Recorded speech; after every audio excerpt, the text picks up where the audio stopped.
A pele dela ficou branca num instante. Lepra. Diante de todos. A mulher que profetizava desde criança, que tinha liderado a dança da vitória no Mar Vermelho, que fora a voz de Deus entre o seu povo durante 80 anos, destruída num único momento. Mas o seu irmão Arão, que disse exatamente as mesmas palavras, saiu ileso. Por quê? Essa pergunta atormentou estudiosos durante 2000 anos. E a resposta é muito mais perturbadora do que um simples ato de justiça divina. O nome dela era Miriam, a irmã mais velha de Moisés, a mulher que salvou a vida dele quando era um recém-nascido a flutuar num cesto no Nilo. O livro do Êxodo chama-a de profetisa antes mesmo de revelar o seu nome. O profeta Miqueias, séculos mais tarde, iria colocá-la ao lado de Moisés e Arão como um dos 3 libertadores que Deus enviou para libertar Israel da escravidão. Ela não salvou o seu povo com uma espada. Salvou-o com um cântico, um tamborim e uma coragem que lhe custou tudo.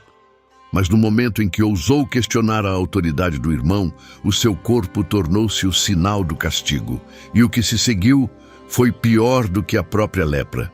Porque depois daqueles 7 dias de exílio, depois da cura, depois de o povo a receber de volta no acampamento, a voz de Miriam desapareceu das Escrituras, completamente.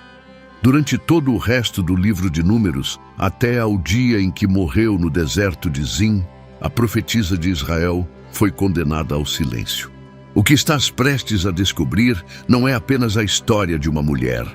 É a história de um detalhe escondido, uma única palavra no capítulo 12 de Números, que muda tudo o que pensávamos saber sobre este episódio.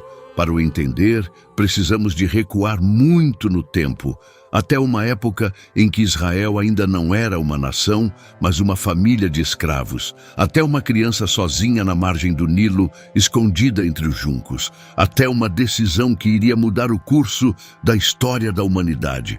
Para entender quem era Miriam, é preciso entender o que significava nascer no Egito sob o faraó que queria exterminar o seu próprio povo.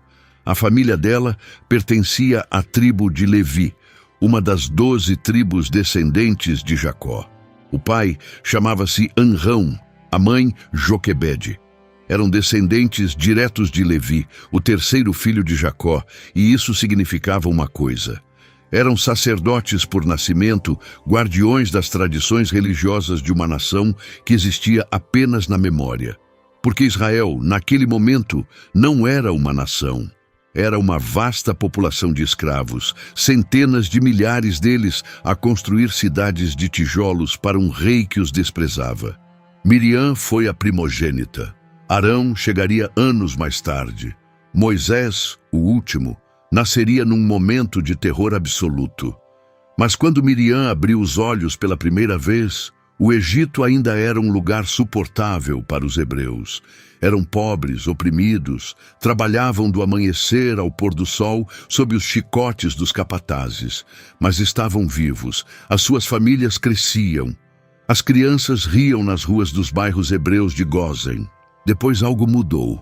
O faraó, ao ver que o povo hebreu se multiplicava depressa demais, decidiu tomar uma medida drástica. Convocou as parteiras hebreias, as mulheres que ajudavam as mães a dar à luz, e deu-lhes uma ordem simples. Todo menino hebreu que nascesse deveria ser morto imediatamente. As meninas podiam viver, só os rapazes tinham de morrer. As parteiras, 2 mulheres chamadas Sifrá e Puá, desobedeceram. Mentiram na cara do faraó. Disseram-lhe que as mulheres hebreias davam à luz tão depressa que os bebés já tinham nascido e sido escondidos antes de elas chegarem. O faraó, furioso, aumentou a crueldade. Emitiu um decreto público. Todo recém-nascido hebreu do sexo masculino deveria ser lançado ao Nilo, afogado, desaparecido, apagado. Foi neste mundo que Moisés nasceu.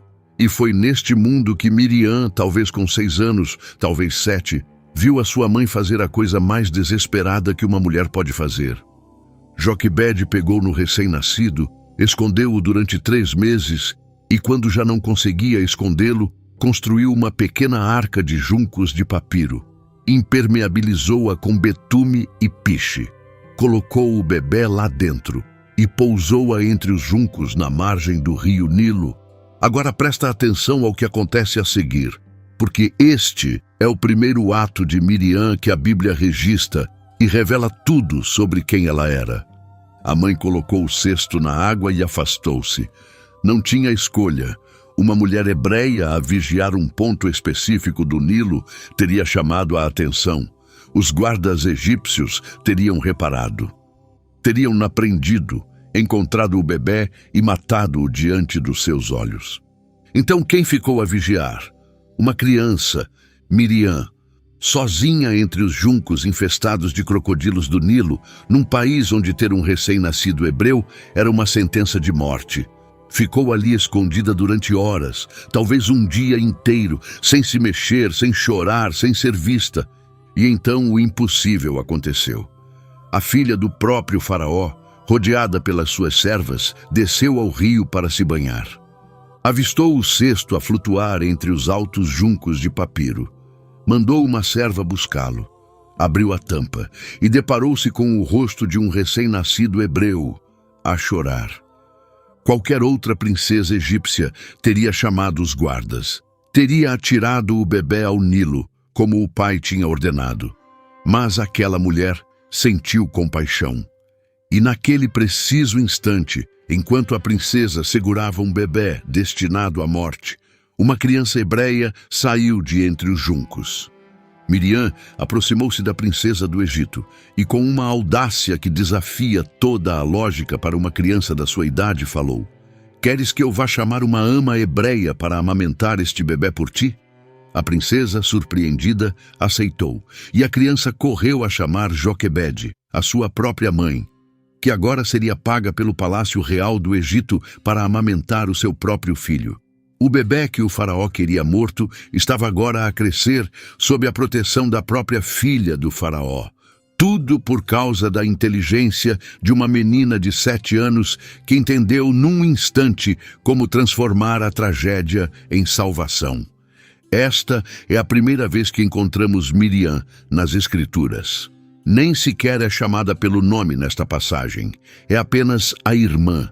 Mas o que ela faz é o primeiro ato profético da sua vida, porque sem ela, Moisés teria sido um órfão criado no palácio egípcio, longe da sua verdadeira mãe, ignorante das suas origens hebreias. Sem ela, o libertador de Israel nunca teria conhecido o seu próprio povo, e não teria havido êxodo. 80 anos passaram. Pensa nisso por um momento. Tudo o que a Bíblia nos conta entre o resgate de Moisés e o início da sua missão desenrola-se ao longo de um período que poderia conter 4 gerações. Moisés cresceu no palácio, matou um capataz egípcio que estava a espancar um escravo hebreu, fugiu para o deserto de Midian, casou com a filha de um sacerdote midianita chamado Jetro, teve 2 filhos, pastoreou ovelhas durante 40 anos.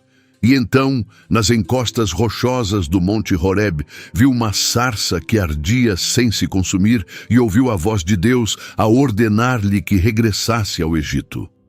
Mas Miriam, durante todo aquele tempo, a Bíblia é silenciosa. Não nos diz nada sobre ela. Sabemos apenas que quando Moisés regressou ao Egito, Miriam ainda estava viva, segundo a tradição rabínica, baseando-se no fato de que Moisés tinha 80 anos na altura do Êxodo e Miriam era alguns anos mais velha, ela teria cerca de 86 ou 87 anos. Tinha passado toda a sua existência no meio do seu povo, a partilhar a escravidão, a fome, o desespero. Os rabinos dizem que durante esses 80 anos, Miriam continuou a profetizar. Manteve a esperança viva entre as mulheres hebreias. Dizia-lhes para não deixarem de ter filhos, porque o libertador viria. E ela sabia, ela tinha visto. Fora ela que tinha salvado o bebê das águas. Quando Moisés regressou, acompanhado por Arão, e quando as 10 pragas atingiram o Egito uma após outra, Miriam estava lá. Viu a água do Nilo transformar-se em sangue, viu as rãs invadirem as casas egípcias, testemunhou as moscas, os mosquitos, a peste sobre o gado, viu úlceras aparecerem nos corpos dos opressores, viu o granizo destruir as colheitas e os gafanhotos devorarem cada folha de erva, viu a escuridão cair sobre o Egito durante 3 dias inteiros. E depois, na noite da Páscoa, viu o anjo da morte passar por cima das casas hebreias e levar cada primogênito egípcio, incluindo o filho do faraó. Naquela noite o povo saiu, 600.000 homens em idade de combate, mais mulheres, crianças, idosos e uma multidão mista de não-hebreus que se juntou a eles. Talvez 2 milhões de pessoas no total, marchando em direção ao deserto, em direção à liberdade. Mas o faraó mudou de ideias, enviou o seu exército atrás deles, carros de guerra, cavalos, soldados treinados. Israel viu-se encurralado entre o Mar Vermelho à frente e o exército mais poderoso do mundo antigo atrás. Sabemos o que aconteceu a seguir. Moisés ergueu o seu cajado sobre as ondas revoltas. O mar abriu-se. Israel atravessou em terra seca entre muralhas de água. Os egípcios seguiram-nos. As águas fecharam-se. O exército do faraó afogou-se. Mas o que aconteceu depois daquela travessia é algo que os filmes nunca mostram. O livro do Êxodo conta-o em apenas 3 versículos e muda tudo sobre o legado de Miriam. Moisés e os homens de Israel cantaram um cântico de vitória, um dos textos poéticos mais antigos da Bíblia, chamado o Cântico do Mar. E então, enquanto os homens ainda cantavam, algo inesperado aconteceu. O livro do Êxodo descreve-o de forma simples. Miriam, a profetisa, irmã de Arão, tomou um tamborim na mão, e todas as mulheres saíram atrás dela com tamborins e danças. E Miriam cantou para elas: cantai ao Senhor, porque triunfou gloriosamente. O cavalo e o seu cavaleiro lançou ao mar. Há algo nesta passagem que muitos leitores passam sem ver. Pela primeira vez na Bíblia, uma mulher é chamada de profetisa. É a primeira mulher a quem as Escrituras atribuem um título religioso oficial. E não é chamada irmã de Moisés, é chamada irmã de Arão. Este detalhe, segundo muitos estudiosos, indica que Miriam tinha a sua própria autonomia, a sua própria identidade, a sua própria autoridade. Não era a sombra do irmão famoso, era uma figura religiosa independente, era a voz das mulheres hebreias, era a profetisa de Israel. Enquanto Moisés liderava os homens no cântico, Miriam liderava as mulheres, arrancou-as do desespero da escravidão e trouxe-as para a alegria explosiva da libertação. Foram as mulheres que começaram a dança naquela praia. Foram os tamborins femininos que fizeram o deserto ressoar. E aquele cântico, aquelas poucas palavras que sobreviveram, tornou-se um dos textos mais antigos e venerados de toda a tradição hebraica. Naquele momento, na margem do Mar Vermelho, Miriam estava no auge da sua autoridade. 86 anos. Tinha testemunhado o nascimento de uma nação. Tinha liderado a dança da libertação. Era profetisa, líder, guia espiritual. Diante dela, estendia-se o deserto, e ela não podia saber, naquele preciso instante de triunfo, que naquele mesmo deserto perderia tudo: a sua voz, a sua honra, a sua pele e, por fim, a sua vida. Mas essa catástrofe ainda estava no futuro, e antes de lá chegarmos, precisamos de entender o papel oculto que Miriam desempenhou durante aqueles 40 anos de peregrinação. Porque o que os rabinos nos contam sobre o poço de Miriam muda todo o significado da sua história. Durante 40 anos, Israel vagueou pelo deserto. Não foi uma viagem simples. Foi uma sequência exaustiva de acampamentos, marchas, queixas, milagres, rebeliões e castigos. O livro de Números lista 42 acampamentos entre o Egito e a terra de Canaã. 42 vezes a desmontar as tendas, carregar as carroças, caminhar sob o sol escaldante e montar tudo de novo, para 2 milhões de pessoas. durante 4 décadas. Durante esses anos, 3 figuras estavam à frente do povo: Moisés, o legislador, o profeta supremo que falava com Deus face a face; Arão, o sumo sacerdote que vestia as vestes sagradas, entrava no tabernáculo e oferecia os sacrifícios; e Miriam, a profetisa, a voz das mulheres, a cantora do povo, a presença feminina que mantinha unida a metade de Israel que os homens tendiam a ignorar. A tradição rabínica conta uma história notável sobre Miriam durante esses anos. Dizem que cada vez que o povo acampava no deserto, um poço de água brotava milagrosamente. Esse poço chamava-se o Poço de Miriam. Segundo os sábios, tinha sido dado a Israel em honra da profetisa como recompensa pela sua coragem na margem do Nilo. Durante toda a duração da jornada, enquanto Miriam permanecesse viva, haveria água para 2 milhões de pessoas, num deserto onde a água era mais preciosa do que o ouro. Pensa no tipo de autoridade que está a ser atribuída a esta mulher. A sua simples presença garantia a sobrevivência física da nação. Sem Miriam, Israel teria morrido de sede. E quando a sua morte chegar, vários capítulos mais tarde, a primeira coisa que acontece é exatamente isso. A água desaparece. O povo revolta-se. Moisés perde a paciência e comete o erro que lhe vai custar a entrada na terra prometida. Tudo desencadeado pela morte da irmã, mas estamos a adiantar-nos na história, porque antes da morte, antes do silêncio, antes do enterro solitário no deserto de Zin, houve o confronto. O momento em que Miriam, depois de décadas de serviço fiel, decidiu que tinha chegado a hora de falar, e as suas palavras desencadearam uma catástrofe que ninguém viu chegar. Cerca de 1 ano após a saída do Egito, Israel estava acampado num lugar chamado Azerote, ao longo da rota do deserto do Sinai. Moisés tinha recebido a lei no Monte Sinai. O tabernáculo tinha sido construído. Arão tinha sido consagrado como sumo sacerdote.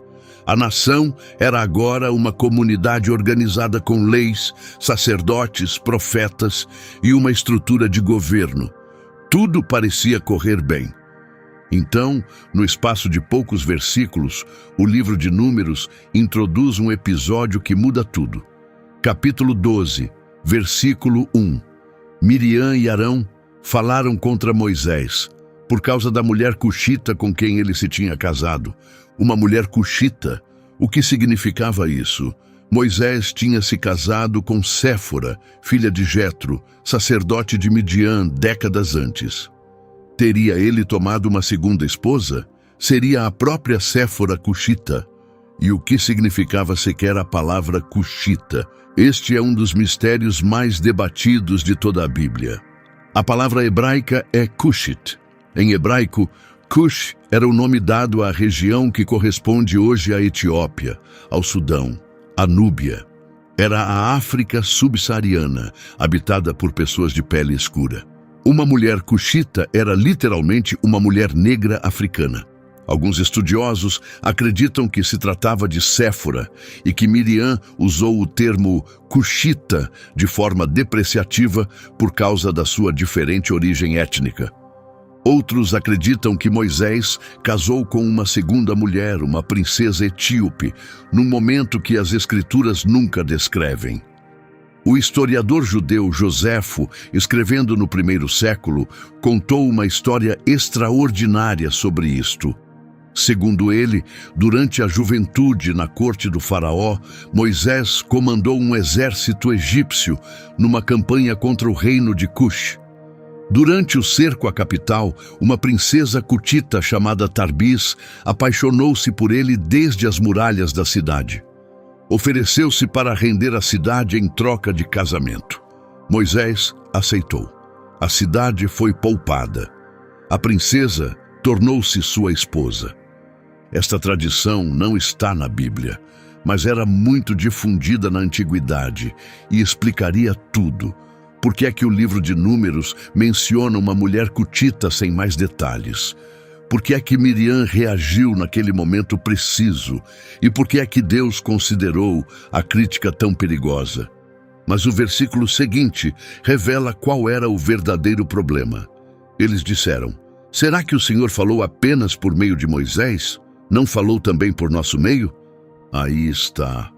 A verdadeira questão, a mulher cuxita, era um pretexto, uma fachada.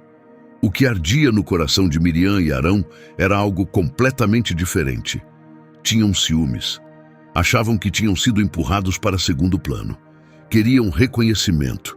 Queriam que o povo soubesse que eles também eram profetas, que também tinham o direito de falar, que Moisés não era o único canal através do qual Deus comunicava. E há razões para acreditar que a crítica era pelo menos parcialmente legítima. Arão era o sumo sacerdote. Miriam era uma profetisa reconhecida desde o Mar Vermelho. O profeta Miqueias confirmá-lo-ia séculos mais tarde, sem qualquer ambiguidade.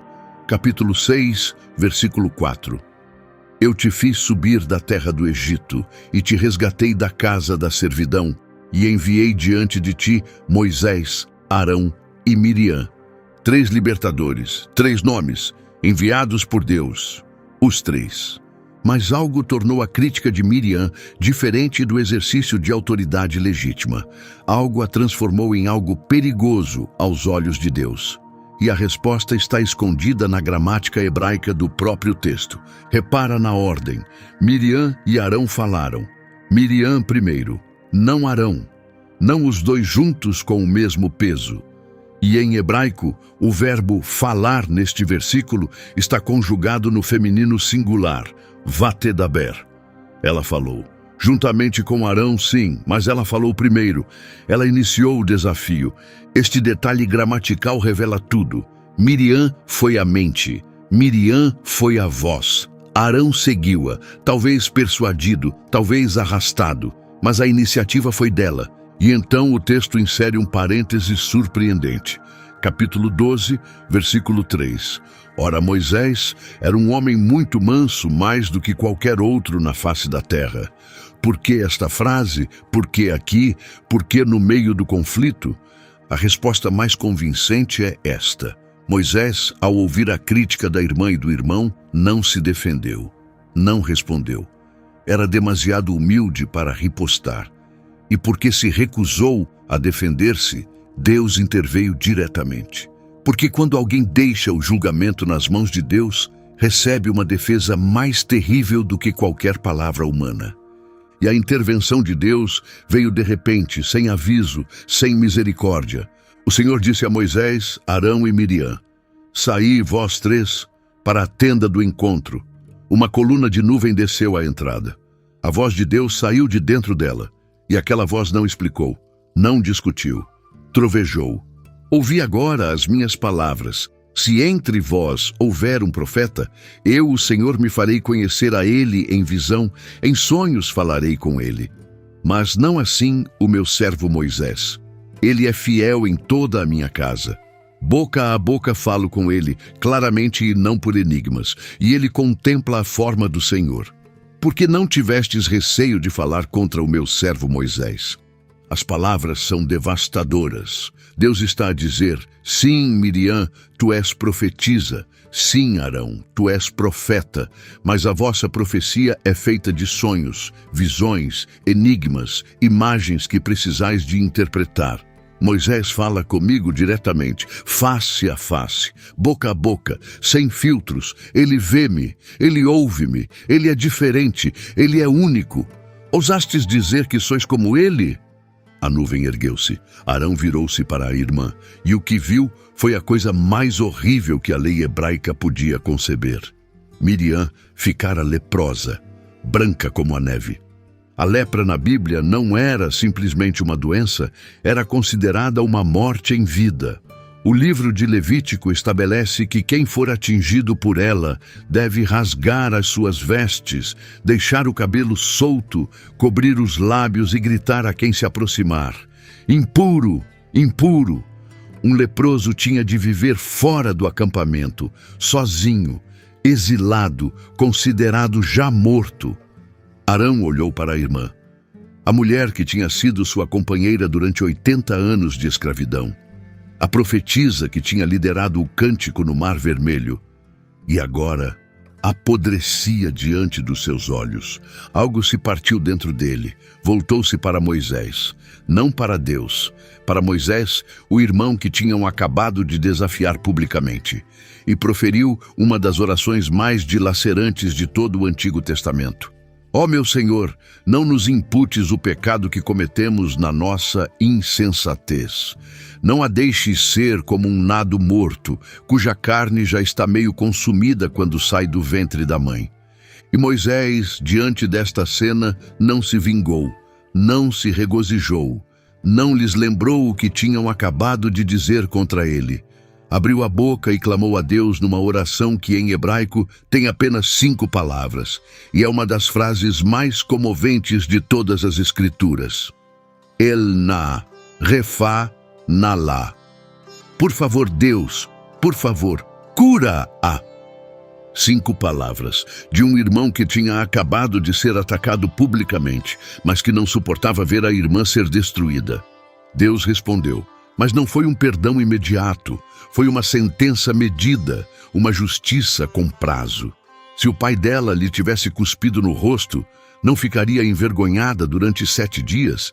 Que seja excluída do acampamento durante 7 dias e depois será readmitida. 7 dias, uma semana inteira de vergonha pública, diante de todo o Israel, diante das mulheres que ela outrora liderara na dança nas margens do Mar Vermelho, diante dos sacerdotes que serviam sob Arão, diante das crianças que tinham crescido a ouvir os seus cânticos. Durante uma semana inteira, a profetisa de Israel saiu do acampamento e sentou-se no deserto, exposta ao sol e às noites geladas, à espera de que o castigo terminasse. E aqui está um dos detalhes mais notáveis de toda esta história. O povo não avançou. Israel não desmontou as tendas, não carregou as carroças, não saiu de Azerote. Durante 7 dias inteiros, 2 milhões de pessoas esperaram. Esperaram que Miriam fosse curada. Esperaram que a sua profetisa fosse trazida de volta. O livro de Números diz com clareza: o povo não partiu até Miriam ser readmitida. A nação inteira, com as suas mulheres, as suas crianças, os seus idosos, os seus animais, parada no deserto durante uma semana para honrar a mulher que tinha sido castigada. Era como se Israel estivesse a dizer: não seguimos em frente sem ela. Ela é nossa. O castigo de Deus não tinha sido acompanhado de uma rejeição do povo.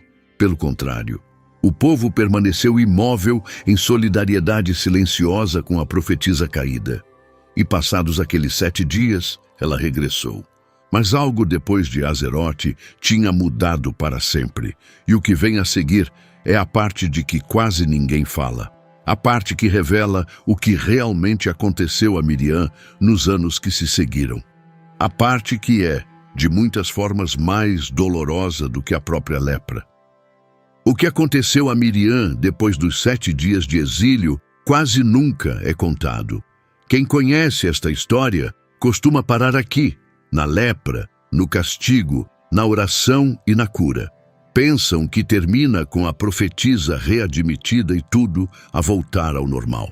Mas se leres o resto do livro de Números com atenção, algo terrível fica claro. Miriam nunca mais fala, nenhuma vez, durante todo o resto das Escrituras. Procura o nome dela nos capítulos seguintes. Capítulo 13, o episódio dos espias enviados a Canaã. Nada. Capítulo 14, a rebelião depois do relatório dos espias. Nada. Capítulo 16, a rebelião de Coré contra Moisés. Nada. Capítulo 17, a vara de Arão que floresceu. Nada. Capítulo 20. Finalmente o nome de Miriam reaparece. Mas em que contexto? O livro de Números, capítulo 20, versículo 1. E toda a congregação dos filhos de Israel chegou ao deserto de Zim no 1º mês, e o povo ficou em Cádiz. E Miriam morreu ali, e ali foi sepultada. É tudo. Uma frase para a mulher que salvou Moisés do Nilo, para a profetisa que liderou o cântico no Mar Vermelho, para a irmã que fora um pilar da libertação de Israel. Uma frase, sem detalhes, sem luto público, sem lamento nacional. Nenhuma das cerimônias fúnebres elaboradas que a Bíblia descreve para outras grandes figuras. Apenas, ali Miriam morreu e ali foi sepultada. Agora compara com o que acontece depois. Quando Arão morre, o livro de Números dedica 11 versículos à sua morte. Descreve a cerimônia em detalhe. Moisés e o seu sobrinho Eleazar a subir o Monte Hor. Arão a despir as vestes sacerdotais. Eleazar a vesti-las no seu lugar. A descida da montanha. O luto de todo o Israel durante 30 dias. E quando Moisés morre, o livro de Deuteronômio dedica um capítulo final inteiro.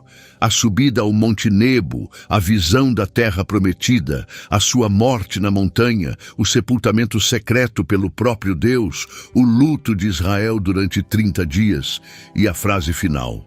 Nunca mais se levantou em Israel profeta como Moisés, a quem o Senhor conhecia face a face.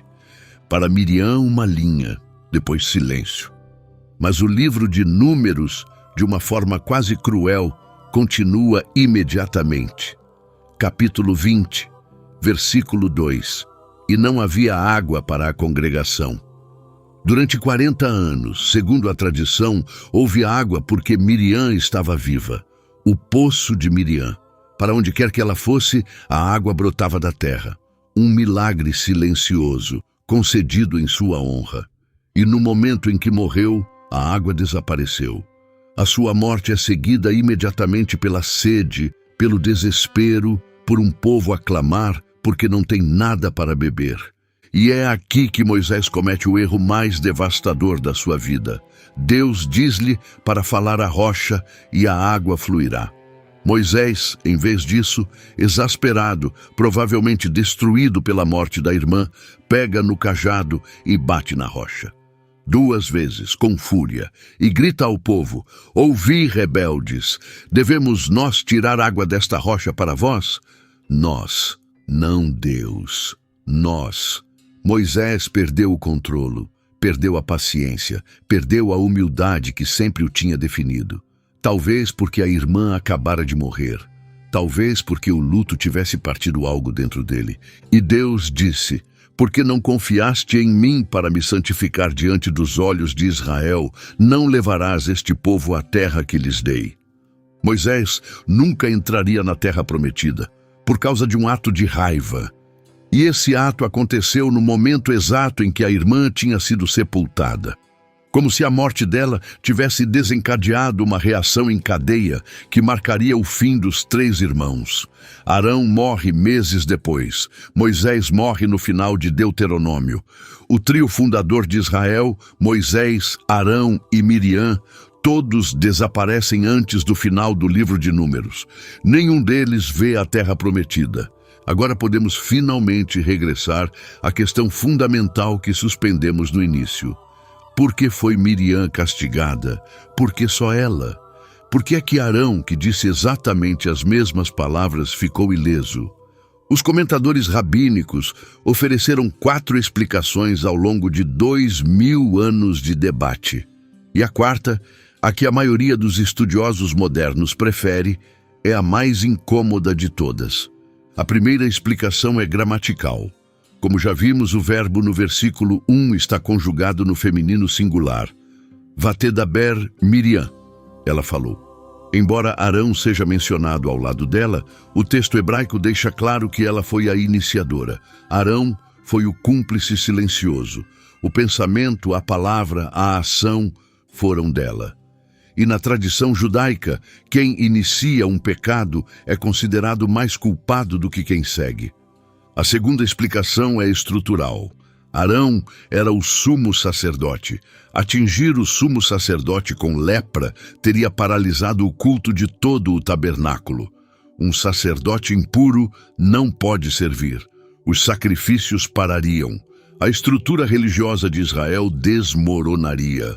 Por razões de estabilidade nacional, Arão teve de ser poupado à lepra física, mesmo que não tenha sido poupado à vergonha interior de ver a irmã castigada em seu lugar. A terceira explicação é teológica. Miriam tinha falado sobre a vida pessoal de outra pessoa. O judaísmo considera a calúnia, aquilo a que chamam Lashon Hará, a língua do mal, um dos pecados mais graves que uma pessoa pode cometer. E o castigo tradicional para a calúnia é precisamente a lepra. Não é por acaso que a palavra hebraica metzorá, leproso, é interpretada pelos rabinos como Motzi Shem Ra, aquele que espalha má fama. Miriam, ao falar sobre a mulher cuxita, tinha tecnicamente cometido esse pecado, e o castigo foi o que a lei prescrevia. Mas há uma quarta explicação, mais incômoda, mais política, mais historicamente perturbadora. E quando a ouvires, nunca mais lerás o livro de Números da mesma forma. Miriam foi castigada porque era uma mulher que ousou desafiar a autoridade masculina. Numa sociedade patriarcal, uma mulher que fala publicamente contra o líder masculino constitui uma ameaça a toda a ordem social. O castigo de Miriam, segundo esta leitura, não é apenas divino, é social. É um aviso para todas as mulheres de Israel.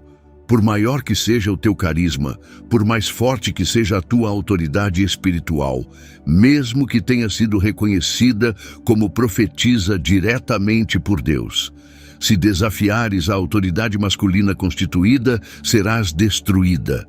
Esta leitura é dolorosa, mas é quase impossível descartá-la, porque depois de Azerote, Miriam cala-se para o resto das Escrituras. Nunca mais lidera outra dança, nunca mais profetiza, nunca mais intervém nas controvérsias do povo. A sua voz, que fora a voz das mulheres de Israel, é cirurgicamente removida da narrativa. E quando regressa, uma única vez, é apenas para morrer. Mas a leitura tradicional, aquela ensinada nas escolas religiosas, tende a reduzir Miriam à irmã rebelde, à caluniadora, à mulher que ousou desafiar e foi justamente castigada. Se te permitires ouvir as vozes que o narrador bíblico silenciou, emerge um retrato muito mais complexo. Quando Miriam fala contra Moisés, diz literalmente: será que o Senhor falou apenas por meio de Moisés? Não falou também por nosso meio? Isto não é retórica vazia, é uma reivindicação de legitimidade. Ela está a dizer: eu sou profetisa, recebi a palavra de Deus, tenho autoridade religiosa. Por que deve Moisés ser o único a decidir? E lembra-te, a crítica inicial dizia respeito à mulher cuxita.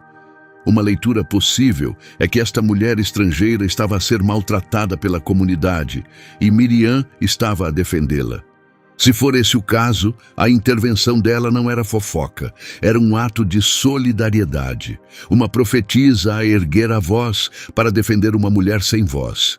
E o castigo torna-se ainda mais trágico. Uma mulher silenciada por ter falado em nome de outra mulher. Ou talvez Miriam estivesse a exercer a sua legítima autoridade profética para corrigir o que via como uma decisão problemática de Moisés. Talvez acreditasse que a situação com a mulher cutita era genuinamente errada. E como profetisa sentiu o dever de o dizer. É exatamente isso que os profetas do livro dos reis fazem quando criticam os reis. Os profetas falam contra os governantes. Esse é o papel deles. Então por que, quando uma mulher o faz, é castigada? O livro de Números não responde a esta pergunta. Deixa-a suspensa, escondida atrás da nuvem da tenda do encontro. Mas tem atormentado leitores durante milênios. Nos anos que se seguiram a Azerote, durante o longo silêncio de Miriam, o povo de Israel continuou a sua jornada. Moisés enviou 12 espias para explorar a terra de Canaã. 10 regressaram aterrorizados, dizendo que a terra estava cheia de gigantes. Apenas 2, Josué e Caleb, disseram que Deus lhes daria a vitória. O povo chorou a noite inteira. Queriam regressar ao Egito, e Deus decretou que toda aquela geração morreria no deserto. Vagariam durante 40 anos, até que cada rebelde tivesse perecido. Onde estava Miriam durante tudo isto? O texto não diz. Provavelmente já tinha quase 90 anos, a caminhar pelo deserto com as mulheres, provavelmente ainda respeitada, ainda amada, mas muda, sem voz pública. Depois veio a rebelião de Coré. Era primo de Moisés e Arão, da mesma tribo de Levi. Levantou-se com 250 líderes e fez uma acusação quase idêntica à de Miriam em Azerote. Tomais demasiada autoridade para vós mesmos. Toda a comunidade é santa, por que vos colocais acima de nós? A terra abriu-se sob os pés de Coré, engoliu-o, a sua família, aos seus apoiantes. Fogo de Deus consumiu os 250 líderes, uma aniquilação total. Miriam estava lá, viu o fogo, ouviu a terra abrir-se, viu centenas de pessoas morrerem segundos por dizerem essencialmente a mesma coisa que ela tinha dito anos antes. E talvez, naquele momento, tenha compreendido a sorte que tinha tido. Recebera lepra durante 7 dias. Sobrevivera. Fora curada. Coré e os seus seguidores tinham sido apagados da face da terra. Talvez tenha sido por isso que Miriam escolheu o silêncio depois de Azerote. Não porque não tivesse nada para dizer, mas porque tinha visto em primeira mão quão tênue era a linha entre profecia legítima e rebelião, e escolheu, pelo bem do povo, ficar calada. Ou talvez a voz lhe tenha sido simplesmente tirada. Não sabemos. O texto não diz. A jornada de Israel continuou, ano após ano, acampamento após acampamento. A geração do Êxodo começou a morrer. Os líderes idosos, os homens que tinham testemunhado as pragas do Egito, as mulheres que tinham dançado no Mar Vermelho, caindo um a um, sepultados na areia do deserto. E Miriam envelhecia, continuava a caminhar, continuava a carregar o seu tamborim pelo vento seco do deserto. As mulheres mais jovens olhavam para ela com reverência. Era uma lenda viva. Tinha visto as margens do Nilo, tinha salvado Moisés da água, tinha liderado o cântico da libertação. Mesmo já não falando publicamente, a sua presença era sagrada. Era a memória viva de tudo o que o seu povo tinha sobrevivido. Depois chegaram ao deserto de Zin, a Cádiz. E ali, no início do primeiro mês do 40º ano após a saída do Egito, a profetisa de Israel fechou os olhos pela última vez. A tradição rabínica diz que Miriam morreu com um beijo, literalmente. Em hebraico, dizem que morreu Alpi Adonai, pela boca do Senhor. A morte mais doce possível, sem dor, sem luta, sem agonia. A alma a deixar o corpo, acolhida diretamente por Deus. A mesma morte que, segundo a tradição, seria concedida a Moisés meses depois. Era a morte reservada aos mais justos. E Miriam, apesar do episódio da lepra, apesar das décadas de silêncio, recebeu essa morte. Porque aos olhos de Deus, o pecado de Azerote tinha sido pago. O castigo estava completo. E Miriam, no final, continuava a ser uma justa. Continuava a ser a profetisa, continuava a ser uma dos 3 libertadores que Deus enviou para tirar o seu povo da escravidão. Quando o poço secou no dia seguinte à sua morte, e quando Moisés perdeu o controle e bateu na rocha, uma verdade terrível tornou-se clara. Miriam não tinha sido simplesmente a irmã de Moisés. Tinha sido o seu equilíbrio, a sua outra metade, a voz feminina da libertação. Sem ela, até Moisés caiu. Há uma última ligação que atravessa os séculos e chega até o Novo Testamento. O nome Miriam, em hebraico, é exatamente o mesmo nome de outra figura bíblica. Uma mulher que 1400 anos depois, numa pequena aldeia da Galileia, receberia o anúncio de um anjo. Uma mulher que daria à luz uma criança destinada a salvar o mundo. Em grego seria chamada Mariam, em latim Maria, em português Maria, a mãe de Jesus. O nome é idêntico: Miriam, a profetisa, irmã de Moisés; Maria, a mãe do Messias, ambas ligadas à salvação do seu povo, ambas ligadas à água sagrada. A primeira acompanha o seu povo através do Mar Vermelho. A segunda dá à luz o filho que seria batizado no Rio Jordão e caminharia sobre as águas da Galileia. Ambas protagonistas de cânticos famosos. Miriam canta no Mar Vermelho.